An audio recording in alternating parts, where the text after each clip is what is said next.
Current affairs for UPSC and APPSC, especially APPSC group 4కి బాగా use అవుతాయి. NISAR, NASA ISRO synthetic aperture radar, NISAR, NISAR, NASA ISRO synthetic aperture radar అనేది observing mission of NASA and ISRO. జాయింట్గా మనం ఈ observing మిషన్ని చేపడుతున్నాము, NASA ISRO. ఈ radar వల్ల అడ్వాంటేజెస్ ఏంటంటే క్లౌడ్స్ ఉన్నా సరే డార్క్నెస్ అంటే నైట్ పూట కూడా ఈ రాడార్ పనిచేస్తుంది. అంటే can collect data day and night in any weather ఎలా ఉన్నా డే అండ్ నైట్ పూట మనకి డేటా కలెక్ట్ చేయడం అనేది ఈ అపర్చర్ రాడార్ యొక్క advantage. Can detect movements of the planet surface as small as 0.4 inches. Even 0.4 inch movement ఉన్నా సరే ప్లానెట్ సర్ఫేస్ మీద డిటెక్ట్ చేయగలుగుతుంది. సో 0.4 inch అంటే ఈవెన్ వాల్కానిక్ ఎరప్షన్స్ అయినా మనకి ముందుగానే ఆ వార్నింగ్ సైన్స్ ఏమన్నా కనపడితే కనుక వాటిని స్పాట్ చేయగలుగుతుంది. So that is the advantage of NISAR. దీంట్లో 2 బ్యాండ్ రాడార్స్ ఉంటాయి, S band radar, L band radar. దీంట్లో ఏ బ్యాండ్ రాడార్ ఏది ప్రొవైడ్ చేసిందని అడగవచ్చు. S బ్యాండ్ రాడార్ వచ్చేసరికి ఇస్రో ప్రొవైడ్ చేసింది, L band radar NASA provide చేసింది. అయితే ఇక్కడ గ్రౌండ్ వాటర్ సప్లైస్ని మానిటర్ చేయడానికి కూడా ఈ నిసార్ ఉపయోగపడుతుంది. అంతేకాకుండా ఐస్ షీట్స్ మెల్టింగ్ అనేది ఇప్పుడు మనకి క్లైమేట్ చేంజ్ తెలుసుకోవడానికి ఎంత రేట్తో మెల్ట్ అవుతుంది అనే విషయం కూడా నిసార్ ద్వారా మనం తెలుసుకోవచ్చు. This is NASA ISRO synthetic aperture radar. And there is a fish called blue finned mahseer. This is found in Pune Deccan plateau రివర్స్లో మనం చూడవచ్చు. ఎస్పెషల్లీ పూణేలో మోటా రివర్ ఉంది, అక్కడ మనం బ్లూ ఫిన్డ్ మహసీర్ చూడవచ్చు. తర్వాత మనకి చిలికా లేక్ తీసుకుంటే కనుక డాల్ఫిన్స్ ఉంటాయి, ఇరవాడి డాల్ఫిన్స్ అని చెప్పి. ఈ ఇరవాడి అనే పేరు ఎలా వచ్చిందంటే మయన్మార్లో ఒక నది పేరు ఉంది, అదే ఇరవాడి. ఆ ఇరవాడి పేరుతో డాల్ఫిన్స్గా పేరు వచ్చింది. చిలికా లేక్లో ఉంటాయి ఇరవాడి డాల్ఫిన్స్. మనకి ఇవి ఎక్కువగా కోస్టల్ ఏరియాస్లో ఉంటాయి, south and south east Asia and in 3 rivers, especially Irrawaddy in Myanmar, Mahakam in Indonesia Borneo region and Mekong in China. These are the 3 rivers, Mekong, Mahakam and Irrawaddy. These are the 3 rivers in which Irrawaddy dolphins were present. And మనకి Irrawaddy dolphin తీసుకుంటే ఇది mammal. So డైరెక్ట్గా మనకి dolphin నుంచి dolphin వచ్చేస్తుంది, egg లాంటిది అలా ఏమి ఉండదు, డైరెక్ట్గా మ్యామల్ వచ్చేస్తుంది. So this is aquatic mammal Irrawaddy dolphin అనేది. ఇది ఒడిషాలో ఉన్న చిలికా లేక్లో మన ఇండియాలో చూడవచ్చు. Asia's largest and world's 2nd largest lagoon Chilika lake. ఏషియాలోని అతిపెద్దది, ప్రపంచంలో చూసుకుంటే 2వ అతిపెద్ద లేక్ చిలికా లేక్, 2వ అతిపెద్ద లగూన్ అని చెప్తారు ఇది. సో 1981లో Chilika lake was designated as the first Indian wetland of international importance under Ramsar convention. మనకి రామ్సర్ కన్వెన్షన్స్లో చాలా ఉన్నాయి, అందులో ఫస్ట్ ఎంటర్ అయింది చిలికా లేకే.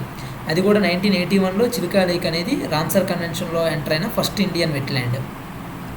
So this is Ramsar is a place in Iran. Okay, and now we will study about lithium triangle. Lithium triangle అంటే ఏం లేదు, లిథియం ఎక్కడెక్కడ దొరుకుతుందో ఆ 3 ప్లేసెస్ని కనెక్ట్ చేస్తే ట్రయాంగిల్ ఫామ్ అయింది. అవే ABC, అర్జెంటీనా, బొలీవియా, చిలీ. ఈ 3 ప్లేసెసే lithium triangle, span parts of ABC. Lithium అనేది మనకి వైట్ గోల్డ్ లాంటిది, వైట్ గోల్డ్గా పిలుస్తారు లిథియం, ఎందుకంటే ఇది కొంచెం వైట్ కలర్లో ఉంటుంది, silvery white metal. That's why it is called white gold. Why it is called gold? Because it is very very high in demand. That's why white gold is the lithium. It is used in rechargeable batteries and important component in electric vehicles, laptops. So that is why lithium is the white gold, and it is the lightest element, highly reactive and flammable. Because it is flammable, so it must be stored in a mineral oil, kerosene అలాంటి వాటిలో కూడా store చేస్తుంటారు. So it is flammable, must be stored in mineral oil, highly reactive కూడా. So alkali metal, rare metal కూడా. So ఇది rare metal అంటే ఎక్కువగా మనకి అవైలబిలిటీ లేదు. ఆల్కలీ మెటల్ వచ్చేసరికి highly reactive, that's why it is lithium is a highly reactive. ఇండియాలో తీసుకుంటే కనుక మనకి కర్ణాటకలో ఉన్న మాండ్యా డిస్ట్రిక్ట్లో మనకి లిథియం ఉంది. దాదాపు 14,000 టన్నుల లిథియం ఉన్నట్టు కనుగొన్నారు. మనకి ఇది చాలా పెద్ద అమౌంట్ కాదు, ఇది 14,000 టన్నులు అంటే. కానీ అర్జెంటీనా, బొలీవియా, చిలీలో మాత్రం బాగా విరివిగా ఉంది. తర్వాత ఆస్ట్రేలియాలో కూడా లిథియం అనేది ఎక్కువగా ఉంది. Lithium salts are proven to be useful as a mood stabiliser and antidepressant in the treatment of mental illness such as bipolar disorder. ఉదాహరణకి బైపోలార్ డిజార్డర్ అనేది ఒక మెంటల్ ఇల్నెస్. మెంటల్ హెల్త్లో ప్రాబ్లమ్స్ వస్తే bipolar disorder అనేది ఒక mental illness. ఈ ట్రీట్మెంట్లో ఏం చేస్తారంటే యాంటీ డిప్రెసెంట్, అంటే ఆ డిప్రెస్డ్గా ఉన్న వాళ్ళకి యాంటీ డిప్రెసెంట్ ఇస్తారు. అదేవిధంగా మూడ్ అనేది మారిపోకుండా స్టెబిలిటీ కోసం మూడ్ స్టెబిలైజర్స్ ఇస్తారు. అలాంటప్పుడు వాటిల్లో లిథియం సాల్ట్స్ని ఉపయోగిస్తారంట. సో లిథియం అనేది not only in batteries, electric వెహికల్సే కాకుండా ఈవెన్ డిసీజెస్ క్యూర్ చేయడంలో కూడా లిథియం అనేది అవసరం. Now will study about CAPF, central armed police forces. మనకి సిఏపిఎఫ్ అనగానే ఇది ఏ మినిస్ట్రీ కింద వస్తుందంటే కనుక ఇది డిఫెన్స్ మినిస్ట్రీ కాదు, హోమ్ మినిస్ట్రీ కిందకు వస్తుంది, అది గుర్తుంచుకోవాలి. సిఏపిఎఫ్ అనేది under ministry of home affairs. So మనకి 7 ఉన్నాయి సిఏపిఎఫ్లో పార్ట్స్. So 7 central armed police organisations ఉన్నాయి. ఈ 7 కలిపి సిఏపిఎఫ్ అంటారు, సెంట్రల్ ఆర్మ్డ్ పోలీస్ ఫోర్సెస్ అంటారు. దీంట్లో మనకి BSF border security force, central industrial security force అని చెప్పి సిఐఎస్ఎఫ్, అదేవిధంగా CRPF central reserve police force, ITBP Indo Tibetan border police, Sashastra Seema Bal SSB, అదేవిధంగా నేషనల్ సెక్యూరిటీ గార్డ్ ఎన్ఎస్జి, వీళ్ళని బ్లాక్ క్యాప్స్ అంటారు. ఇంకోటి స్పెషల్ ప్రొటెక్షన్ గ్రూప్ ఎస్పీజీ. వీటిలో ఒక్కొక్కరికి ఒక్కొక్క డిఫరెంట్ టైప్ ఆఫ్ ఫంక్షన్స్ ఉన్నాయి. ఉదాహరణకు బార్డర్ సెక్యూరిటీ ఫోర్స్ బార్డర్లో గస్తీ కాస్తూ ఉంటారు. ఈ central industrial security force industrial regions ఇలాంటి వాటిల్లో సెక్యూరిటీ ఉంటుంది వీళ్ళకి. సిఆర్పిఎఫ్, అదేవిధంగా ఐటీబీపీ, ఎస్ఎస్బి, ఎన్ఎస్జి, ఎస్పీజీ. వీళ్ళల్లో మనకి చూసుకుంటే ఎస్పీజీ వచ్చేసరికి వీళ్ళ యొక్క main responsibility or only responsibility ఏంటంటే ప్రైమ్ మినిస్టర్ని ప్రొటెక్ట్ చేయడం. ప్రధానమంత్రికి ఓన్లీ ప్రైమ్ మినిస్టర్ మాత్రమే, ఇంకే మంత్రితో పని లేదు వీళ్ళకి. ప్రైమ్ మినిస్టర్ని ప్రొటెక్ట్ చేయడమే ఈ ఎస్పీజీ యొక్క sole responsibility at all times. ఒక ఇండియాలోనే కాదు విదేశాలు వెళ్ళినా సరే ఎస్పీజీ అనేది ఉంటుంది, స్పెషల్ ప్రొటెక్షన్ గ్రూప్ అనేది. అందుకని స్పెషల్గా ఎవరికంటే ప్రైమ్ మినిస్టర్కి. సో అందువల్ల స్పెషల్ ప్రొటెక్షన్ గ్రూప్. పిఎంఏ కాకుండా పిఎం యొక్క ఇమీడియట్ ఫ్యామిలీ మెంబర్స్, ఒకవేళ పిఎంకి ఇమీడియట్ ఫ్యామిలీ మెంబర్స్ అది కూడా పిఎం యొక్క అఫీషియల్ రెసిడెన్స్లో ఉంటేనే. ఇంతకుముందు వేరేలా ఉండేది, దాన్ని అమెండ్మెంట్ చేసి ఇలా తీసుకొచ్చారు. అంటే ఒకవేళ ఇప్పుడు మోదీజీ ఉన్నారు అనుకోండి, మోదీజీ యొక్క ఫ్యామిలీ మెంబర్స్ ఉండి వాళ్ళకి ప్రొటెక్షన్ ఎవరు, ఫ్యామిలీ మెంబర్స్ అతనితో పాటు అతని ఇంట్లోనే ఉండాలి. అప్పుడే PM's immediate family residing with the PM at his official residence. అలా ఉన్నప్పుడు మాత్రమే ఎస్పీజీ ఇమీడియట్ ఫ్యామిలీ మెంబర్స్కి కూడా ప్రొటెక్షన్ ఇస్తారు. Otherwise they will not give, only to the prime minister. If PM is unmarried or estranged from wife. మనకి CRPF తీసుకుంటే కనుక CRPF is India's largest central armed police force. మనకి ఉన్న ఈ సిఏపిఎఫ్లో అతిపెద్దది సిఆర్పిఎఫ్. ఇది రిజర్వ్డ్ అనమాట, చాలా ఎక్కువ మంది ఉంటారు. మనకి దీని ప్రైమరీ రోల్ ఏంటంటే స్టేట్ కానీ యూనియన్ టెరిటరీ కానీ అసిస్ట్ చేయడం. అక్కడ ఆల్రెడీ వాళ్ళ యొక్క స్టేట్లోని యూనియన్ టెరిటరీస్లో పోలీస్ ఆపరేషన్స్ ఉంటాయి, పోలీసులు ఉంటారు. అయితే కొన్నిసార్లు లా అండ్ ఆర్డర్ కానీ ఇన్సర్జెన్సీ కానీ వచ్చినప్పుడు ఎక్కువ మొత్తంలో పోలీసు కావాలి, పోలీస్ ఫోర్స్. అలాంటప్పుడు ఈ సిఆర్పిఎఫ్ వస్తారన్నమాట ఆ స్టేట్లో కానీ యూనియన్ టెరిటరీస్లో కానీ. So assisting the state or union territory in police operations to maintain law and order and counter insurgency. In this case CRPF is assisting. ఇంకోటి మనకి కోబ్రా అని ఆర్ఏఎఫ్ అని చెప్పి 2 రకాలు ఉంటారు. మనకి కోబ్రా అంటే ఏంటంటే commando battalion for resolute action. Commando battalion ఇది ఒక బెటాలియన్ అనమాట. ఫర్ రిజల్యూట్ యాక్షన్ కొరకు కమాండో బెటాలియన్, దీన్ని సిఓబిఆర్ఏ కోబ్రా అంటారు. వీళ్ళు స్పెషల్ యూనిట్, ఆపరేషన్ యూనిట్. సిఆర్పిఎఫ్లోనే స్పెషల్ ఆపరేషన్ యూనిట్ 2008లో మనకి ఈ కోబ్రాని క్రియేట్ చేశారు to deal with Naxalite movement. COBRA అనేది గొరిల్లా వార్ఫేర్లో బాగా ట్రైన్ అయ్యి ఉంటారు వీళ్ళు. అంటే ఉదాహరణకి నక్సలైట్స్ ఎక్కువగా అడవుల్లోనూ కొన్ని కొండల ప్రాంతాల్లోనూ ఉంటుంటారు. సో అలాంటప్పుడు గొరిల్లా టాక్టిక్స్ కావాలి. సో ప్రత్యేకంగా గొరిల్లా వార్ఫేర్లో ట్రైన్ చేసిన వాళ్ళే ఈ cobra, commando battalion for resolute action అని చెప్పి ఈ కోబ్రాని 2008లో తీసుకొచ్చారు. తర్వాత మనకి ర్యాఫ్ అని చెప్పి ర్యాపిడ్ యాక్షన్ ఫోర్స్ ఉంటారు. ఈ ర్యాపిడ్ యాక్షన్ ఫోర్స్ వచ్చేసరికి 1992లో క్రియేట్ అవ్వబడింది. వీళ్ళు ఏంటంటే కమ్యూనల్ రైట్స్ కానీ ఏదన్నా సివిల్ అన్రెస్ట్ కానీ దానికి సంబంధించిన సివిల్ అన్రెస్ట్ కనుక క్రియేట్ అయితే కమ్యూనల్గా రిలీజియస్ పరంగా ఏదన్నా మతాలు కానీ వీటి పరంగా వస్తే కనుక ర్యాపిడ్ యాక్షన్ ఫోర్స్ అనేవాళ్ళు తీసుకొస్తారన్నమాట. ఎందుకంటే వీళ్ళకి ఎలా డీల్ చేయాలనేది వీళ్ళకి తెలుస్తుంది కమ్యూనల్ రైట్స్ని. సో ర్యాపిడ్ యాక్షన్ ఫోర్స్ ఉన్నారు ప్రత్యేకంగా. మనం చూసుకుంటే 2008 ఫైనాన్షియల్ క్రైసిస్ అప్పుడు కోబ్రా వచ్చింది. 1992 ఆ ఎకనామిక్ రిఫార్మ్స్ ఆ టైంలో ర్యాఫ్ వచ్చింది, ర్యాపిడ్ యాక్షన్ ఫోర్స్. అలా గుర్తుంచుకోండి ఇయర్స్ కూడా. సో నేషనల్ సెక్యూరిటీ గార్డ్ వచ్చేసరికి మనకి ఎన్ఎస్జీ ఉంది, వీళ్ళని బ్లాక్ క్యాప్స్ అంటారు, నేషనల్ సెక్యూరిటీ గార్డు. ఈ ఎన్ఎస్జీ వచ్చేసరికి సెక్యూరిటీ గార్డులు ఏంటంటే వీళ్ళు సెక్యూరిటీ గార్డ్ అంటే మనకి మామూలుగా చిన్న చూపు ఉంటుంది, కానీ వీళ్ళు నేషనల్ సెక్యూరిటీ గార్డ్ అంటే ఏంటంటే ఇంత ముందు వరకు ఎమ్మెల్యేలు ఎంపీలు వాళ్ళందరికీ ఈ సెక్యూరిటీ గార్డులా చేసేవాళ్ళు, కానీ ఇప్పుడు మారిపోయింది. నేషనల్ సెక్యూరిటీ గార్డ్ ఎన్ఎస్జీ అంటే ఇప్పుడు వాళ్ళు టెర్రరిజంకి మాత్రమే పరిమితం అయ్యారు. అంటే వాళ్ళ యొక్క రోల్ అసలు ఇదే, కౌంటర్ టెర్రరిజం చేయడమే వాళ్ళ యొక్క రోలు. బ్లాక్ క్యాప్స్ అనమాట. బ్లాక్ అంటే నల్లగా, అంటే ఒకటి వాళ్ళు వేసుకునే డ్రెస్సు, ఇంకోటి బ్లాక్ క్యాప్స్ అని ఎందుకంటారంటే టెర్రరిజం అనేది ఒక దాన్ని ఎదుర్కోవాలంటే వీళ్ళు ఎన్ఎస్జీ ఉండాలి. సో కౌంటర్ టెర్రరిజం యూనిట్ అలా గుర్తుంచుకోవచ్చు, NSG black caps. So NSG is trained to conduct counter terrorist attacks including countering hijackings on the land, sea, air. మనకి ఎయిర్ క్రాఫ్ట్ ఒకసారి హైజాక్ గురైంది. సో అలాంటి హైజాకింగ్స్ ఎక్కడన్నా ల్యాండ్లో కానీ సీలో కానీ ఎయిర్లో కానీ ఒకవేళ హైజాకింగ్స్ జరిగిన, అదేవిధంగా టెర్రరిస్ట్ అటాక్ టాస్క్స్లో కౌంటర్ చేయాలన్న ఎన్ఎస్జీ అనేవాళ్ళు ట్రైన్ అవ్వబడతారు.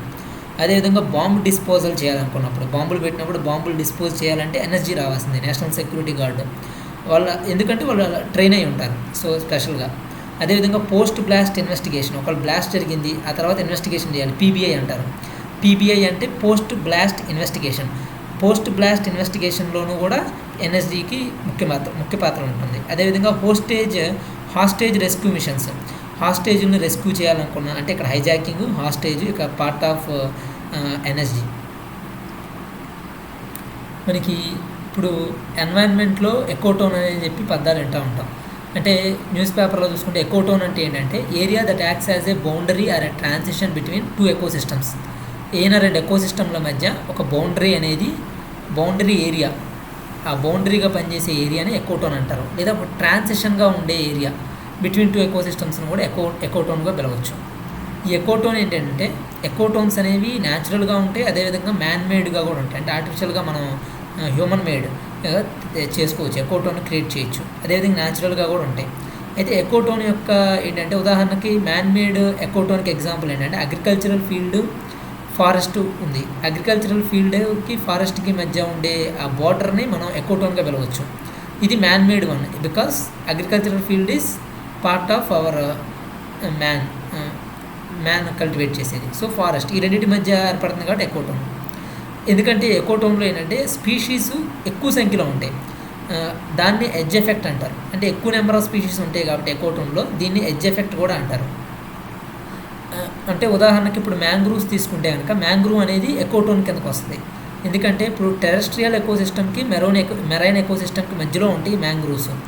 దీని యొక్క చెట్టు పైభాగం అంతా కూడా టెరెస్ట్రియల్లో ఉంటుంది, ఆ రూట్స్ మిగతాదంతా కూడా మెరైన్లో ఉంటుంది, అంటే సముద్రం లోపల రూట్స్ ఉంటాయి అన్నమాట. సో ఒక టెరెస్ట్రియల్ మెరైన్ ఎకోసిస్టమ్ మధ్య ఈ మ్యాంగ్రూవ్స్ ఉంటాయి. ఈ మ్యాంగ్రూవ్స్ ఉన్న ఆ ఏరియాలో ఎక్కువ సంఖ్యలో స్పీషీస్ ఉంటాయి. So that is because of edge effect and because mangrove is part of ecotone. మనకి బయో ఇండికేటర్స్ అంటే ఏంటంటే లివింగ్ ఆర్గానిజమ్స్ ఉంటాయి, ప్లాంట్స్. బయో అంటే లైఫ్ ఉన్నవి. So living organisms, plants, plankton, animals, microbes which are used to assess health of natural ecosystem in the environment. కొన్నిసార్లు living organisms, plant కానీ animals కానీ ప్లాంక్టన్, మైక్రోబ్స్ ఇలాంటివన్నీ కూడా న్యాచురల్ ఎకోసిస్టమ్ యొక్క హెల్త్ ఎలా ఉంది అంటే ఆ ఎకోసిస్టమ్ హెల్తీగా ఉందా, ఏమన్నా కొంచెం డిస్ట్రాయ్ అవుతుందా, సంథింగ్ అలా తెలుసుకోవడానికి కొన్ని ఆర్గానిజమ్స్ ఉపయోగపడతాయి. వాటిని అవే బయో ఇండికేటర్స్గా అంటే ఇండికేట్ చేస్తాయి the health of the ecosystem. That's why indicators, bio indicators అంటాం. ఉదాహరణకి dragonfly, lichens, algae blooms, frogs ఇవన్నీ కూడా మనకి బయో ఇండికేటర్స్. అంటే డ్రాగన్ ఫ్లై అంటే తూనీగలు.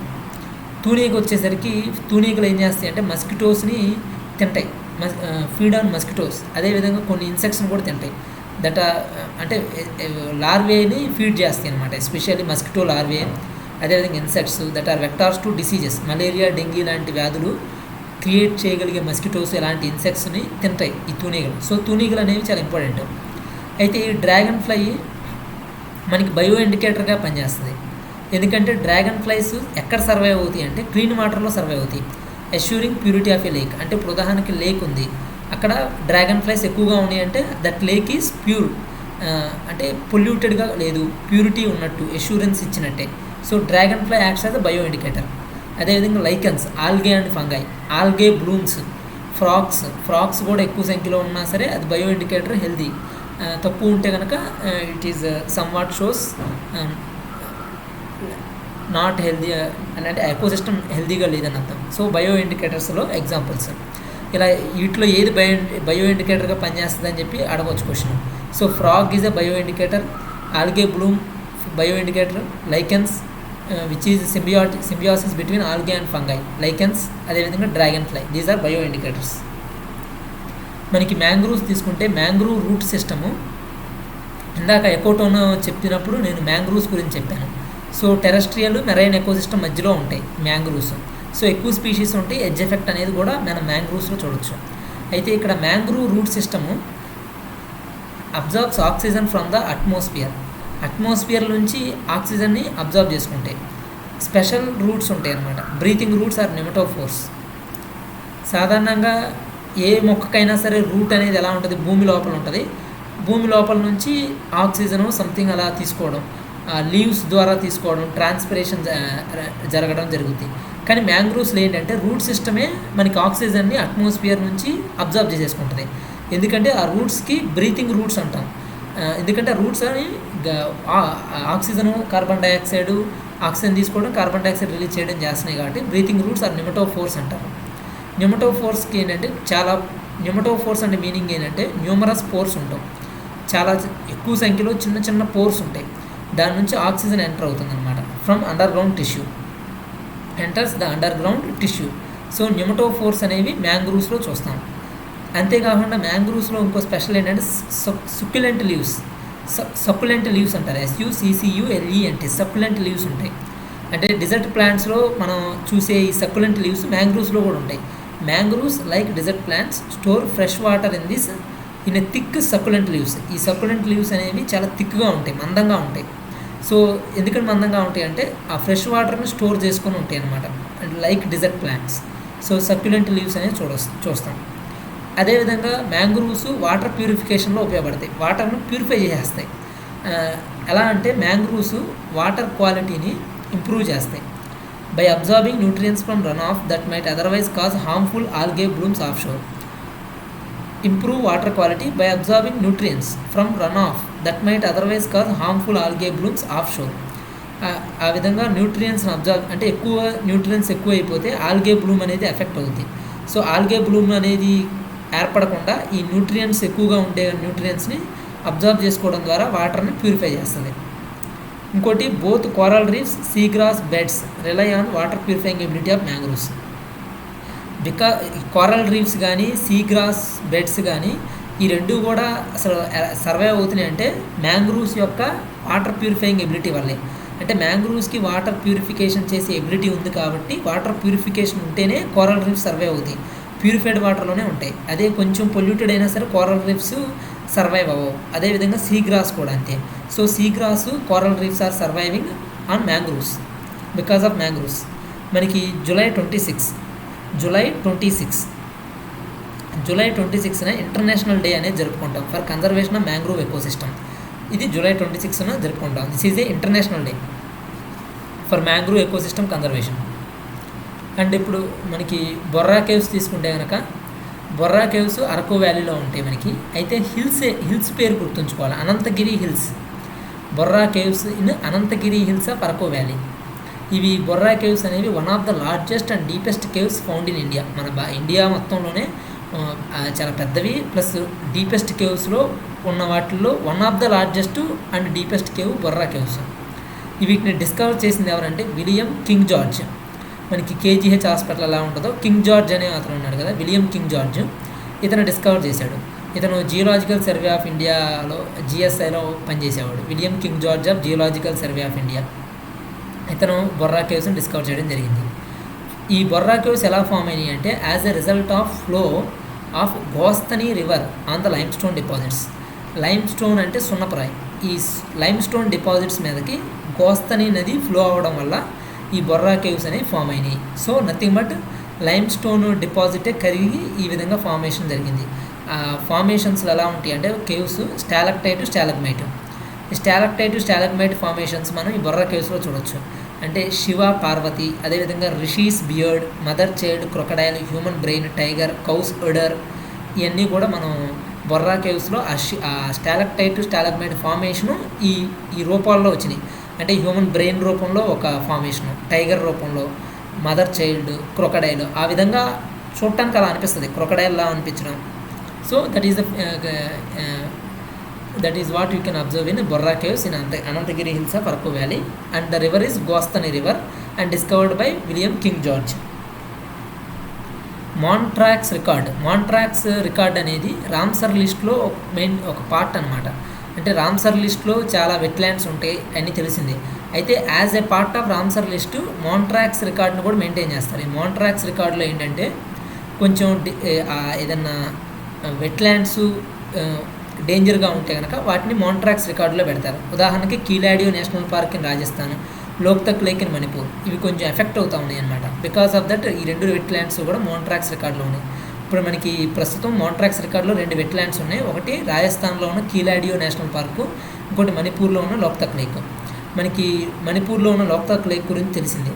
ఇది లోక్తక్ లేక్ అనేది the largest fresh water lake in north east India. మొత్తం ఎంటైర్ నార్త్ ఈస్ట్ స్టేట్స్ అన్నింటిలో కూడా అతిపెద్ద లార్జెస్ట్ ఫ్రెష్ వాటర్ లేకు లోక్తక్ లేక్. ఇది మణిపూర్లో ఉంది. దీంట్లో ఏంటంటే ఫుమ్డీస్ మనం చూడవచ్చు. ఫుమ్డీస్ అంటే ఏంటంటే ఫ్లోటింగ్ సర్క్యులర్ స్వాంప్స్, ఫ్లోట్ అవుతూ ఉంటాయి అన్నమాట. సర్క్యులర్గా ఉండి ఒక స్వాంప్ అనేది ఉంటుంది అనమాట. స్వాంప్ అంటే ఒక ఇలా ఉంటాయి అనమాట. అంటే ఫుమ్డీస్ అంటే ఏంటంటే సాయిల్, ఆర్గానిక్ మ్యాటర్, వెజిటేషన్, ఈ మూడింటి యొక్క కలయికనే ఫుమ్డీస్ అంటారు. ఇవి ఫ్లోట్ అవుతూ ఉంటాయి. So that you can observe in Loktak lake. మనకి కేబుల్ లంజావో నేషనల్ పార్క్ అనేది this is the floating national park in the world. మనకి ప్రపంచంలోనే ఏకైక ఫ్లోటింగ్ నేషనల్ పార్కు మనకి కేబుల్ లంజావో నేషనల్ పార్క్. ఇది ఎక్కడ ఉందంటే లోక్తక్ లేక్లోనే ఉంది. తర్వాత Sangai, this is the state animal of Manipur. ఇదే సంగాయ్. ఇది మనం ఇక్కడ చూడొచ్చు ఈ కేబుల్ లంజావో నేషనల్ పార్క్లో. So Keibul Lamjao national park and ఫుమ్డీస్, floating circular స్వాంప్స్ అంటాం ఫుమ్డీస్ని. ఈ లోక్తక్ లేక్ గుర్తుంచుకోవాలి. సో ఈ 2 ఉన్నాయి. ఒకటి రాజస్థాన్లో ఉంది, ఒకటి మణిపూర్లో ఉంది. ఈ 2 కూడా మాంట్రాక్స్ రికార్డులో ఉన్నవి. తర్వాత మనకి PVTG, particularly vulnerable tribal group. మనకి ట్రైబల్ గ్రూప్స్ చాలా ఉంటాయి. అందులో షెడ్యూల్డ్ ట్రైబ్స్లో కొన్ని ట్రైబ్స్ని ఈ పీవీటీజీ కింద తీసుకుంటారన్నమాట. Particularly vulnerable tribal group.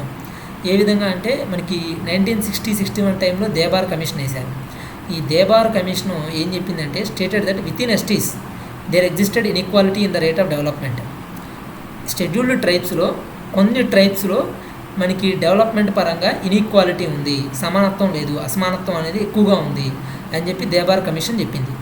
అయితే మనకి 4th 5-year ప్లాన్ టైంలో ఏం జరిగిందంటే ఒక సబ్ కేటగిరీని క్రియేట్ చేశారు. షెడ్యూల్డ్ ట్రైబ్స్లోనే ఇంకో సబ్ కేటగిరీ తీసుకొచ్చారు బేస్డ్ ఆన్ దిస్ దేబార్ కమిషన్. ఈ దేబార్ కమిషన్ రిపోర్ట్ని ఆధారంగా చేసుకొని ఇంకొన్ని స్టడీస్ని ఆధారంగా చేసుకొని 4th 5-year ప్లాన్ గుర్తుంచుకోవాలి. 4th 5-year ప్లాన్లో మనకి ఈ సబ్ కేటగిరీ తీసుకొచ్చారు పీవీటీజీ అని. ఈ పీవీటీజీలో particularly vulnerable tribal group features ఏంటంటే ఇంకా హంటింగ్, గ్యాదరింగ్ చేసే జాతులని దీంట్లో పెడతారు. ఆ ట్రైబల్ గ్రూప్స్ ఎవరైతే ఉంటారో pre agricultural system of existence, అంటే అగ్రికల్చర్ చేయకుండా ప్రీ అగ్రికల్చర్ సిస్టమ్ ఫాలో అయ్యేవాళ్ళు, హంటింగ్, గ్యాదరింగ్ చేసేవాళ్ళు. అదొక one of the feature of PVTG. ఇంకోటి జీరో పాపులేషన్ గ్రోత్ కానీ నెగిటివ్ పాపులేషన్ గ్రోత్ కానీ, అంటే పాపులేషన్ జనాభా పెరగకుండా ఆవంతనే ఉన్నా లేదంటే తగ్గిపోయినా సరే పీవీటీజీలో ఒక ఫీచర్గా తీసుకుంటారు. ఇంకోటి లిటరసీ లెవెల్ ఎక్స్ట్రీమ్లీ లో ఉంటుంది. ఎక్స్ట్రీమ్లీ లో level of literacy in comparison with other tribal groups. అది కూడా one of the feature of PVTG. ఇంకోటి ఎకనామిక్ బ్యాక్వర్డ్నెస్, ఆర్థికంగా బాగా. మనకి హంటింగ్ గ్యాదరింగ్ ఉంటే చాలు. ఈ హంటింగ్ గ్యాదరింగ్ ఉంటే ఆటోమేటిక్గా వాళ్ళకి పాపులేషన్ గ్రోత్ 0 or నెగిటివ్ ఉన్నట్టే, ఎక్స్ట్రీమ్లీ లో లెవెల్ ఆఫ్ లిటరసీ ఉన్నట్టే, ఎకనామిక్ బ్యాక్వర్డ్నెస్ ఉన్నట్టే. సో ఇలాంటి ఫీచర్స్ ఉన్న వాళ్ళని పర్టికులర్లీ వల్నరబుల్ ట్రైబల్ గ్రూప్లో పెడుతుంటారు. అయితే మనకి 2011 సెన్సస్ ప్రకారం తీసుకుంటే మనకి 75 పర్టికులర్లీ వల్నరబుల్ ట్రైబల్ గ్రూప్స్ ఉంటే పీవీటీజీస్ ప్రస్తుతానికి 75 ఉన్నాయి. అయితే 705 షెడ్యూల్డ్ ట్రైబ్స్లో నుంచి 75 ట్రైబల్ గ్రూప్స్ని తీసుకొచ్చి పీవీటీజీలో పెట్టారు. ఇవి అన్ని రాష్ట్రాల్లో ఉన్నాయా అంటే లేవు. కేవలం 17 రాష్ట్రాల్లో ఒక యూనియన్ టెరిటరీలో మాత్రమే ఈ PVTG particularly vulnerable tribal groups అన్నారు. ఇది బాగా గుర్తుంచుకోవాలి. మొత్తం దేశవ్యాప్తంగా పీవీటీజీస్ లేరు. కేవలం 17 స్టేట్స్ 1 యూనియన్ టెరిటరీలో మాత్రమే ఈ పీవీటీజీ స్ప్రెడ్ అయి ఉన్నారు. 705 ఎస్టీస్ నుంచి మనకి 75 పీవీటీజీస్ మాత్రమే ఉన్నారు. ఇక్కడ దేబార్ కమిషన్ అనేది ఒకటి ఇంపార్టెంట్. ఈ కేటగరైజేషన్ ఎవరు చేస్తారంటే, ఈ కేటగరైజేషన్ ఏ మినిస్ట్రీ చేస్తుందంటే మినిస్టర్ ఆఫ్ హోమ్ అఫేర్స్ చేస్తుంది, not minister of tribal affairs. ఎందుకంటే వీళ్ళు ట్రైబల్స్ కాబట్టి అందరూ మినిస్టర్ ఆఫ్ ట్రైబల్ అఫేర్స్ అనుకుంటారు. ఆప్షన్ కూడా మినిస్టర్ ఆఫ్ ట్రైబల్ అఫేర్స్ ఉంటుంది. ఇది పెడితే తప్పు. ఎందుకంటే కేటగరైజేషను అంటే షెడ్యూల్డ్ ట్రైబ్స్ నుంచి PVTG categorisation is done by ministry of home affairs. Home affair ministry చేస్తుంది, హోమ్ మినిస్టర్ చేస్తాడు. అది గుర్తుంచుకోవాలి. తర్వాత హ్యాన్సన్స్ డిసీజు ఆర్ లెప్రసీ తీసుకుంటే, ఈ లెప్రసీ అంటే ఏంటంటే కుష్టు వ్యాధి. ఈ లెప్రసీ హ్యాన్సన్స్ డిసీజ్ అని చెప్పి అంటే కనుక మనకు వెంటనే గుర్తుపట్టలేము. ఈ హ్యాన్సన్స్ డిసీజ్ అని కూడా అంటారు, హ్యాన్సన్. సో ఇది ఎందువల్ల ఏర్పడుతుందంటే ఒక బ్యాక్టీరియల్ డిసీజు. ఈ లెప్రసీ అనేది మైకోబ్యాక్టీరియం లెప్రే అనే బ్యాక్టీరియా నుంచి వస్తుంది. Mycobacterium leprae. ఈ లెప్రసీ అనేది can't transfer to unborn children from pregnant women. Suppose ఒక ఉమెన్ ప్రెగ్నెంట్ ఉమెన్కి కుష్టు వ్యాధి ఉంది, లెప్రసీ ఉంది. అయితే ఆమెకు పుట్టే పిల్లలకు వస్తుందా అంటే ట్రాన్స్ఫర్ అవ్వదంట, లెప్రసీ రాదు అలా. ఎందుకంటే ఇది బ్యాక్టీరియల్ డిసీజ్ కదా. So it can't transfer to unborn children. So ఇది హెరిడిటరీయా కాదా అని అడిగినప్పుడు నాన్ హెరిడిటరీ అని చెప్పాలి. ఎందుకంటే ఒకవేళ ప్రెగ్నెంట్ ఉమెన్ నుంచి చిల్డ్రన్కి వస్తే అది హెరిడిటరీ, రావట్లేదు కాబట్టి నాన్ హెరిడిటరీ లెప్రసీ అనేది. ఇంకోటి ఏంటంటే ఇది సెక్షువల్ కాంటాక్ట్ ద్వారా ఏమన్నా సర్క్యులేట్ అవుద్దా అంటే సర్క్యులేట్ అవ్వదు. సో లెప్రసీ అనేది ఇది not circulated through sexual contact. ఇంకోటి ఏంటంటే లెప్రసీ అనేది chronic curable infectious disease mainly causing skin lesions and nerve damage. ఇది క్యూరబులా కాదా అంటే క్యూరబులే కాకపోతే క్రోనిక్ అంటే ఎక్కువ చాలా లాంగ్ టైం ఉంటుంది, కాకపోతే curable infectious disease mainly causing skin మీద లీజియన్స్, నర్వ్ డ్యామేజ్ కూడా జరుగుతుంది లెప్రసీలో. అయితే క్యూరబుల్ కదా అని చెప్పి స్టార్టింగ్ స్టేజ్లో ఉంటే వెంటనే క్యూరబుల్ అవుతుంది, ఒకవేళ కొంచెం ముదిరితే కనుక కొంచెం కష్టం. సో లెప్రసీ అనేది క్యూరబులా కాదా అంటే క్యూరబులే, హెరిడిటరీయా కాదంటే నాన్ హెరిడిటరీ, సెక్షువల్ కాంటాక్ట్ ద్వారా వస్తుందంటే నాట్ త్రూ సెక్షువల్ ట్రాన్స్మిషన్ లేదు. ఆ 3 పాయింట్లు గుర్తుంచుకోవాలి. అది లెప్రసీ ఆర్ హ్యాన్సన్స్ డిసీజ్ గురించి. అయితే ఇది ఎక్కువగా ఎఫెక్ట్ చేసేది ఏంటంటే స్కిన్ని, ఐస్, నోసు, పెరిఫెరల్ నర్వ్స్ని ఎఫెక్ట్ చేస్తుంది. సో నర్వ్ డ్యామేజ్ కూడా మనం లెప్రసీలో చూడొచ్చు. మెజారిటీ ఆఫ్ పీపుల్ అంటే ఒక 95% majority of people who are exposed to this mycobacterium leprae don't develop leprosy. అంటే మనకి మైక్రోబ్యాక్టీరియం లెప్రేతో ఎక్స్పోజ్ అయినప్పటికీ కూడా మనకి లెప్రసీ వస్తుందంటే రాదంట. లెప్రసీ అనేది రాదు అని చెప్తున్నాడు. మెజారిటీలో రాదు, 95% రాదు, అంటే ఓన్లీ 5% మాత్రమే ఎక్స్పోజ్ అయిన వాళ్ళకి రావచ్చు. So casual contact such as shaking hands, sitting next to someone with leprosy does not lead to transmission. So leprosy వచ్చిన వాళ్ళతో షేక్ హ్యాండ్స్ ఇచ్చిన, అదేవిధంగా వాళ్ళ పక్కన కూర్చున్న లెప్రసీ రాదు. So you can easily freely shake hand with leprosy persons and at the same time you can SIT beside them. So more over January 30 world leprosy day. ప్రపంచం వ్యాప్తంగా లెప్రసీని 30వ తారీఖు చేస్తారు, January 30. అది కూడా మహాత్మా గాంధీ చనిపోయిన రోజు చేస్తారు. ఇది నిజానికి ఆ January 30 కావాలని చెప్పి మహాత్మా గాంధీ చనిపోయిన రోజు మాత్రమే తీసుకున్నారు, as a tribute to the life of Gandhi who had compassion for the people affected with leprosy. అప్పట్లోనే లెప్రసీ గురించి భయపడే టైంలోనే కంపాషన్ చూపించిన మహాత్ముడు మహాత్మా గాంధీ. అందుకని ఆయన చనిపోయిన 30వ తారీఖుని మన ఇండియా కాదు ప్రపంచం గుర్తించింది. వరల్డ్ లెప్రసీ డే January 30 జరుపుకుంటాం. ఎమికస్ క్యూరీ అని చెప్పి అంటే ఏంటంటే, ఎమికస్ క్యూరీ అంటే ఫ్రెండ్ ఆఫ్ ద కోర్ట్, అంటే న్యాయస్థానికి మిత్రుడు లాంటి వాడు ఎమికస్ క్యూరీ. ఎప్పుడైనా అడ్వైజులు కావాలంటే ఎమికస్ క్యూరీని అపాయింట్ చేస్తుంటారు. అయితే ఇఫ్ అక్యూజ్డ్ ఈజ్ అన్రిప్రజెంటెడ్ అంటే ఉదాహరణకి నిందితుడు అంటే నిందను మోస్తున్న వ్యక్తి ఎవరైతే ఉంటాడో అక్యూజ్డ్, అతను ఒకవేళ అన్రిప్రజెంటెడ్ అయితే కనుక అడ్వకేట్ని అపాయింట్ చేస్తారు. అండ్ అడ్వకేట్ అంటే amicus curiae is nothing but an advocate. An advocate is appointed as amicus curiae by the court to defend and argue the case of the accused. ఆ అక్యూజ్డ్ యొక్క కేసుని defend చేయడం, argue చేయడం కోసం కోర్టే ఒక అడ్వకేట్ని అమికస్ క్యూరీగా అపాయింట్ చేస్తుంది. So who appoints the amicus curiae అంటే it is by the court. For whom అంటే కనుక for accused who is unrepresented. In that case court amicus క్యూరీని అపాయింట్ చేస్తుంది. సో ఏసీ అంటే amicus curiae. Amicus curiae is appointed in criminal matters, civil matters, any matter general public importance. ఇక్కడ ఇలా అడగవచ్చు, అంటే ఏ మ్యాటర్స్లో amicus క్యూరీని అపాయింట్ చేయొచ్చు అంటే ఏ మ్యాటర్లోనే అపాయింట్ చేయొచ్చు. అంటే కోర్టు ఇష్టం అనమాట, కోర్టు డిస్క్రిప్షన్ బట్టి ఉంటుంది. అంటే అపాయింట్ చేయడమా అని కాదు, అంటే క్రిమినల్ మ్యాటర్లోనూ అపాయింట్ చేయొచ్చు, సివిల్ మ్యాటర్స్లోనూ అపాయింట్ చేయొచ్చు. ఒకవేళ ఏదైనా పబ్లిక్ ఇంపార్టెన్స్ ఉన్న, ఏదైనా జనరల్ పబ్లిక్ ఇంపార్టెన్స్ ఉన్న మ్యాటర్లో కూడా అమికస్ క్యూరీని అపాయింట్ చేయొచ్చు. So you can say in all matters amicus curiae is appointed by the court, criminal or civil or any matter general public importance. అయితే డెసిషన్ మాత్రం ఆ అమికస్ క్యూరీ ఇచ్చే ఇన్ఫర్మేషన్ని సమ్మతించాలా లేదా, అంటే అడ్మిట్ చేయాలా లేదా అనేది మాత్రం కోర్టు యొక్క డిస్క్రిప్షన్ బట్టి ఉంటుంది. అంటే విచక్షణాధికారం బట్టి ఉంటుంది. అంటే కోర్టు తీసుకోవచ్చు లేదంటే తీసుకోకపోవచ్చు. So decision whether to admit the information given by the amicus curiae lies with the discretion of the court. ఇది ఇంపార్టెంట్. సో కోర్టు అపాయింట్ చేస్తుంది కాబట్టి కోర్టు ఇష్టం ఆ ఇన్ఫర్మేషన్ తీసుకోవడమా లేదా అనేది కోర్టు ఇష్టం, ఎందుకంటే కోర్టే అపాయింట్ చేస్తుంది కాబట్టి అమికస్ క్యూరీ. అదర్వైజ్ ఆ అక్యూజర్కి ఎవరైతే అండర్ప్రెజెంటెడ్గా ఉన్నాడో అతనికి ఇంకో ఆప్షన్ లేదు. So that is amicus curiae, friend of the court. మనకి వెస్ట్ బెంగాల్లో national parks, wildlife sanctuaries కొన్ని చూద్దాం. సుందర్బన్స్ నేషనల్ పార్క్ అనేది ఫేమస్. ఇది బెంగాల్ టైగర్స్, అదేవిధంగా సాల్ట్ వాటర్ క్రొకడైల్కి కూడా హోమ్ సుందర్బన్స్ నేషనల్ పార్క్. అదేవిధంగా Buxa national park tiger reserve, Buxa tiger reserve, Buxa national park అంటాం. So this Buxa or Buxar అనే ప్రాంతం మనకి తెలుసు. సో Buxa national park, tiger reserve అనేది వెస్ట్ బెంగాల్లో ఉంది. అదేవిధంగా గోరుమరా నేషనల్ పార్కు వెస్ట్ బెంగాల్లో ఉంది. Neora valley national park, Neora valley national park west బెంగాల్లో ఉంది. అదేవిధంగా Jaldapara wildlife sanctuary most famous అసలు జల్దపార. సో ఈ జల్దపారా అనేది కూడా వెస్ట్ బెంగాల్లోనే ఉంది. సింగాలియా నేషనల్ పార్కు డార్జిలింగ్లో ఉంది. డార్జిలింగ్ ఈజ్ ఏ డిస్ట్రిక్ట్, అది వెస్ట్ బెంగాల్లో ఉంది. సో చాలాసార్లు న్యూస్లో ఉంది డార్జిలింగ్. సో సింగాలియా నేషనల్ పార్క్ అనేది డార్జిలింగ్లో ఉంది, అది వెస్ట్ బెంగాల్.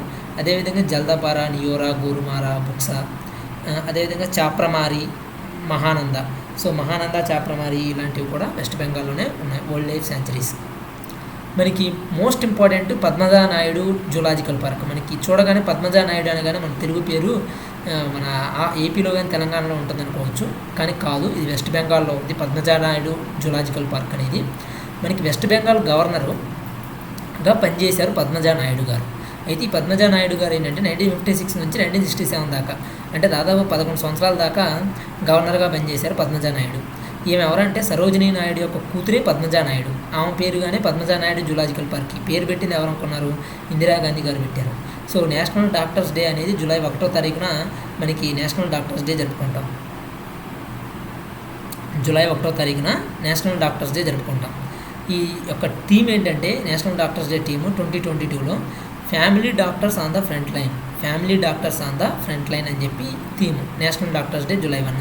ఈ జూలై 1వ తారీఖున ఎందుకు జరుపుకుంటారంటే మనకి బీసీ రాయ్ అంటాడు, అంటే వెస్ట్ బెంగాల్కి చెందిన వ్యక్తి ఈ బీసీ రాయ్, బీదన్ చంద్రరాయ్. ఈ బీదన్ చంద్రరాయ్, డాక్టర్ బీదన్ చంద్రరాయ్ గారు, మనకి డాక్టర్ బీసీ రాయ్ అంటారు లేదా డాక్టర్ బిధన్ చంద్రరాయ్ అంటారు. ఇతని బర్త్, డెత్ రెండు ఒకే రోజు జరిగినాయి, జూలై 1వ తారీఖు. సో జూలై 1న నేషనల్ డాక్టర్స్ డే జరుపుకుంటాం. ఎందుకంటే ఈయన డాక్టర్, అంటే మెడికల్ కన్సల్టెంట్ అంట. ఈ మెడికల్ కన్సల్టెంట్గా పనిచేశారు. అది కూడా ఇండియాలో first medical consultant doctor బీదన్ Chandra Roy. అంతేకాకుండా డాక్టర్ బీసీ రాయ్ వెస్ట్ బెంగాల్కి ముఖ్యమంత్రిగా కూడా చేశారు 1948 నుంచి 1962 దాకా. 58+4 దాదాపు 14 సంవత్సరాల పాటు ముఖ్యమంత్రిగా చేశారు మనకి doctor BC Roy, బీదన్ Chandra Roy. Creation of Indian medical association, medical council of ఇండియాలో ముఖ్య పాత్ర పోషించారు. ఈ ఐఎంఏ ఇండియన్ మెడికల్ అసోసియేషను, అదేవిధంగా MCI medical council of India క్రియేషన్లో కూడా ఈయన పాత్ర ఉంది, డాక్టర్ బిధన్ చంద్రరాయ్. భారతరత్న ఉంది, 1961లో భారతరత్న ఇచ్చారు. అంటే ముఖ్యమంత్రిగా ఉన్నప్పుడే, వెస్ట్ బెంగాల్ సీఎంగా ఉన్నప్పుడే ఈయనకి భారతరత్న అనేది ఇవ్వడం జరిగింది. 1961లో భారతరత్న పొందిన ముఖ్యమంత్రిగా ఉన్న వ్యక్తి plus doctor BC Roy. National doctors day జరుపుకుంటాం జూలై 1వ తారీఖున. So FSIB, financial services institutions bureau. మనకి ఫైనాన్షియల్ సర్వీసెస్ ఇన్స్టిట్యూషన్స్ బ్యూరో అని చెప్పి ఎఫ్ఎస్ఐబి తీసుకొచ్చారు. అంటే ఇంతకుముందు బ్యాంక్స్ బోర్డ్ బ్యూరో ఉండేది, దాని ప్లేస్లో వచ్చింది ఎఫ్ఎస్ఐబి, ఫైనాన్షియల్ సర్వీసెస్ ఇన్స్టిట్యూషన్స్ బ్యూరో అని చెప్పి తీసుకొచ్చారు. దీని యొక్క చైర్మన్ ఎవరంటే BBB అంటే బ్యాంక్స్ బోర్డ్ బ్యూరో చైర్మన్ ఎవరు ఉన్నారో అతనే ఈ FSIBకి కూడా చైర్మన్గా తీసుకొచ్చారు.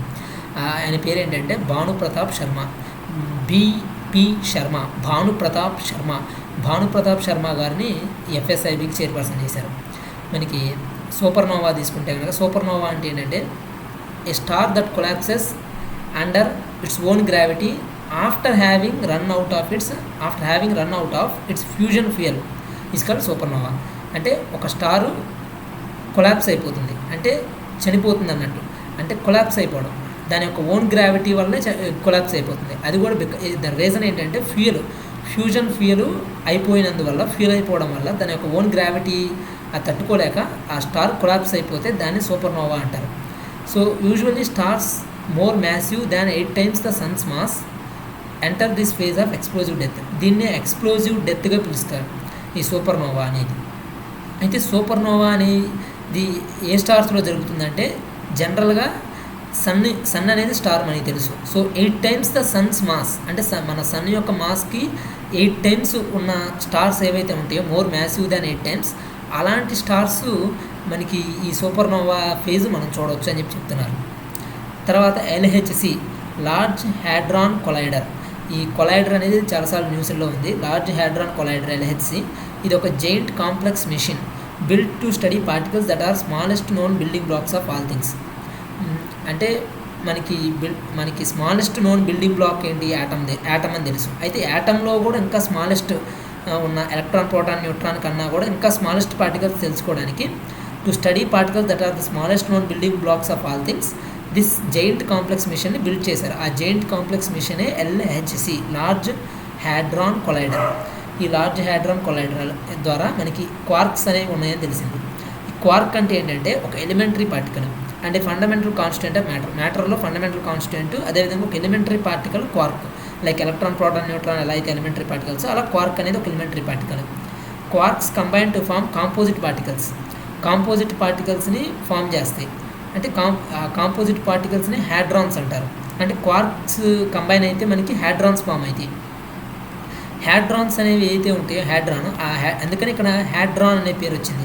This hadrons are the most stable state of which protons, neutrons are the components of nuclei. మనకి యాటంలో ఉన్న న్యూక్లియస్లో మనకి ప్రోటాన్స్, న్యూట్రాన్స్ ఉంటాయి. సో ఈ హ్యాడ్రాన్స్ అనే వాటిలో ఈ ప్రోటాన్, న్యూట్రాన్ కూడా హ్యాడ్రాన్సే. The most stable of which are protons and neutrons అన్నాడు. అంటే హ్యాడ్రాన్స్లో ఈ ప్రోటాన్స్, న్యూట్రాన్స్ కూడా వస్తాయి. అయితే ఈ ప్రోటాన్స్, న్యూట్రాన్స్ కూడా ఫామ్ అయ్యింది because of quarks combination. Quarks అనేవి కంబైన్ అవ్వడం వల్ల కాంపోజిట్ పార్టికల్స్ ఫామ్ అవుతాయి, వాటిని హ్యాడ్రాన్స్ అంటాం. ఈ కనుక్కోవటానికి కారణం LHC లార్జ్ హ్యాడ్రాన్ కొలైడర్ అనేది మనం బిల్డ్ చేసాం. Quarks are the only elementary particles to experience all 4 fundamental forces. So quarks అనేవి ద ఓన్లీ ఎలిమెంటరీ పార్టికల్స్ అంటే 4 ఫండమెంటల్ ఫోర్సెస్ ఉన్నాయి మనకి: electromagnetism, gravitation, strong interaction, weak interaction. ఈ న్యూక్లియర్ ఫోర్సెస్, అదేవిధంగా gravitation, electromagnetism, ఈ 4 ఫండమెంటల్ ఫోర్సెస్ని experience అవ్వగలిగే elementary particles quarks మాత్రమే. As well as only known particles whose electric charges are non integer multiples of elementary charge. Suppose elementary charge 1 ఉంటే కనుక దాని integer multiples కాకుండా నాట్ ఇంటీజర్ మల్టిపుల్స్ అంటున్నాడు. అంటే డెసిమల్స్లో ఉంటుంది అనమాట ఎలక్ట్రిక్ ఛార్జ్. సో అలా ఉండే ఎలిమెంటరీ పార్టికల్స్ ఏంటంటే క్వార్క్స్ మాత్రమే. సో క్వార్క్స్ 6 రకాలు ఉంటాయి. ఆ టైప్స్ని ఏమంటారంటే ఫ్లావోర్స్ అంటారు. FLAVORS flavours. Quarks are 6 types known as flavours. Up, down, charm, strange, top, bottom. So up, down, top, bottom, charm, strange, ఈ 2 ఇంపార్టెంట్. చార్మ్, స్ట్రేంజ్ మాత్రమే గుర్తుంచుకోవాలి. సో up, down, top, bottom, charm, strange అనేవి క్వార్క్స్లో 6 types. వీటిని flavours అంటారు. Up and down quarks అనేవి జనరల్గా స్టేబుల్ అనమాట. మనకి మోస్ట్ స్టేబుల్ వచ్చేసరికి up and down quarks. And the most common వచ్చేసరికి ఈ అప్ అండ్ డౌనే. అందుకని మోస్ట్ స్టేబుల్గా కూడా ఉన్నాయి. ఎందుకంటే మనం యూనివర్స్లో ఎక్కువగా చూస్తున్నామంటే అవే స్టేబుల్గా ఉన్నట్టు. సో స్టేబుల్గా ఉన్నవే ఎక్కువగా కనపడతాయి కాబట్టి up and down quarks are not only stable but also most common. They have the lowest masses. ఉన్న క్వార్క్స్ అన్నింటిలో కూడా లోయెస్ట్ మాస్ ఉన్న క్వార్క్స్ ఏంటని అడిగితే కనుక up and down. So up and down అని చెప్పి గుర్తుంచుకోవాలి. మనం తర్వాత Barnum effect or Forer effect అంటారు. సైకాలజీలో ఉండే వాళ్ళకు ఉంటుంది. So Barnum effect, Forer effect అనేది ఏంటంటే మనకి సైకాలజీ సబ్జెక్ట్లో ఉంటుంది. ఇది బార్నమ్ ఎఫెక్ట్, ఫారర్ ఎఫెక్ట్. ఇది ఒక psychological phenomenon whereby individuals give high accuracy ratings to descriptions of their personality that supposedly are tailored specifically to them yet which are in fact vague and general enough to apply to a wide range of people. మనకి జ్యోతిష్యం చెప్పేవాళ్ళు చెప్తుంటారు మన నీ ఫ్యూచర్లో ఎలా జరుగుతుందో అలా జరుగుతుందని చెప్పి. నిజానికి అవి ఏంటంటే ఎవ్రీ పర్సన్ యాంటిసిపేట్ చేసేది, అంటే మనం ఊహించేది మనకే చెప్పినట్టుగా అనిపిస్తుంది అనమాట. అతను ఒక ఫార్చ్యూన్ టెల్లర్ చెప్పేది మనకే చెప్పినట్టు, మన జీవితం గురించే చెప్పినట్టుగా మనకి అనిపించేలాగా చెప్తాడు. అలా మనం ఫీల్ అవ్వటాన్నే Barnum effect or Forer effect అంటాం. అంటే బార్నమ్ ఆర్ ఫోరర్ ఎఫెక్ట్ ఏంటంటే common psychological phenomenon whereby individuals give high accuracy ratings to descriptions of their personality that supposedly are tailored specifically to them yet which are in fact vague and general enough to apply to wide range of people. అవి wide range of పీపుల్కి apply అయ్యేది, కానీ మనం అది మనకే చెప్పినట్టుగా feel అవటం. అదే Barnum effect or Forer effect. Barnum or Forer effect can provide partial explanation for the widespread acceptance of some paranormal beliefs and practices such as astrology, fortune telling, aura reading, some types of personality tests. ఇవన్నీ కూడా ఏంటంటే వీటన్నిటిని కూడా explain చేయడానికి పారానార్మలే కదా ఇది. Fortune telling, astrology, ఆర్ఆర్ రీడింగ్, పర్సనాలిటీ టెస్టుల ద్వారా తెలిసేసుకోవడం వల్ల పర్సనాలిటీ అనేది, ఇవన్నీ కూడా జస్ట్ టైలర్డ్ మేడ్ అనమాట. అంటే ప్రత్యేకంగా మన కోసమే చెప్పినట్టు ఉంటుంది, కానీ నిజానికి అది అండ్ జనరల్ పబ్లిక్ మొత్తానికి కూడా అది అప్లై అయ్యేది. అలాంటివే చెప్తుంటారు. సో అదే నథింగ్ బట్ దానికి ఒక పార్షియల్, అంటే కంప్లీట్ ఎక్స్ప్లెనేషన్ అంటలా పార్షియల్ ఎక్స్ప్లెనేషన్గా మనం ఈ ఎఫెక్ట్ తీసుకోవచ్చు, బార్నమ్ ఆర్ ఫోరర్ ఎఫెక్ట్. తర్వాత నాసా మనకి పెర్సియస్ గెలాక్సీ గురించి అప్పట్లో విన్నాం. పెర్సియస్ గెలాక్సీలో ఒక బ్లాక్ హోల్ ఉంది. ఆ బ్లాక్ హోల్ యొక్క సౌండ్ని సోనిఫికేషన్ చేసి నాసా క్రియేట్ చేసింది సోనిఫికేషన్ని. So NASA created sonification of sound emerging from black hole at the centre of Perseus galaxy cluster. ఈ పెర్సియస్ గెలాక్సీలో నుంచి ఉన్న ఒక బ్లాక్ హోల్ నుంచి ఎమర్జ్ అయిన సౌండ్ని సోనిఫికేషన్ చేసింది. సాధారణంగా మనం ఏమనుకుంటామంటే there is a popular misconception ఏంటంటే there is no sound in space because most of space is vacuum. స్పేస్లో చాలా వరకు వ్యాక్యూమ్ ఉంది, సో సౌండ్ అనేది ఉండదు అని మనకు మిస్కాన్సెప్షన్ అనేది ఉంది. అది తప్పు. ఎందుకంటే అంతేకాకుండా మీడియం అనేది కూడా లేదు సౌండ్ వేవ్స్కి ట్రావెల్ అవ్వడానికి అని కూడా అనుకుంటారు. అదంతా మిస్కాన్సెప్షన్. ఎందుకంటే galaxy clusters envelop thousands of galaxies, అంటే వేల కొద్ది గెలాక్సీస్ని చుట్టి ఉంటాయి అన్నమాట. గెలాక్సీ క్లస్టర్స్గా ఉంటాయి. వాటిల్లో మనకి లార్జ్ అమౌంట్ ఆఫ్ సౌండ్ అనేది ఉంటుందంట. ఈ లార్జ్ అమౌంట్ ఆఫ్ సౌండ్ ఒక మీడియం ప్రొవైడ్ చేస్తుంది. ఈ గెలాక్సీ క్లస్టర్స్ మీడియం ప్రొవైడ్ చేస్తాయి for sound waves to travel. So there is medium for sound waves to travel in space and at the same time large amount of sound waves కూడా మనకి travel అవుతున్నాయి గెలాక్సీలో. అయితే మనకి అది మన human here వినలేదు, కానీ నాసా ఏం చేసిందంటే దాన్ని హై పిచ్లోకి మార్చి సోనిఫికేషన్ చేసింది. సో సోనిఫికేషన్ అంటే ఏంటంటే translation of astronomical data into sound. Astronomical డేటాని సౌండ్గా ట్రాన్స్లేట్ చేయడానికి సోనిఫికేషన్ అంటారు. This sonification translates actual sound waves. అంటే మనకి సౌండ్ వేవ్స్ ఉన్నాయి, సౌండ్ వేవ్స్ ట్రావెల్ అవ్వాలంటే మీడియం కావాలి, మీడియం ఉంది. సో సౌండ్ వేవ్స్ డిస్కవర్ చేశారు in data from NASA's Chandra X-ray observatory. So Chandra X-ray observatory ద్వారా from NASA's Chandra X-ray observatory discover చేసిన data నుంచి సోనిఫికేషన్ చేశారు. There is a popular misconception. I already read this one. Okay. And next Rogan painting. This is Rogan painting అనేది గుజరాత్లో cloth printing అనమాట. ఇది ఒక art of cloth printing in గుజరాత్లో ఉన్న ఏకైక ఇది ఈ cloth printing Rogan painting. Rogan paint is produced by boiling castor oil for about 2 days and then adding vegetable pigments and binding agent. The result paint is thick and shining.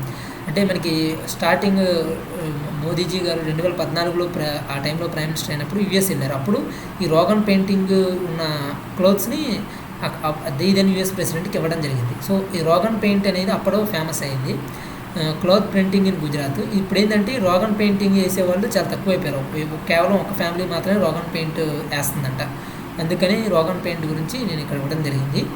So ఇది ఎలా అంటే castor oil తీసుకొని దాన్ని వేడి చేస్తారు బాగా ఒక 2 రోజుల పాటు.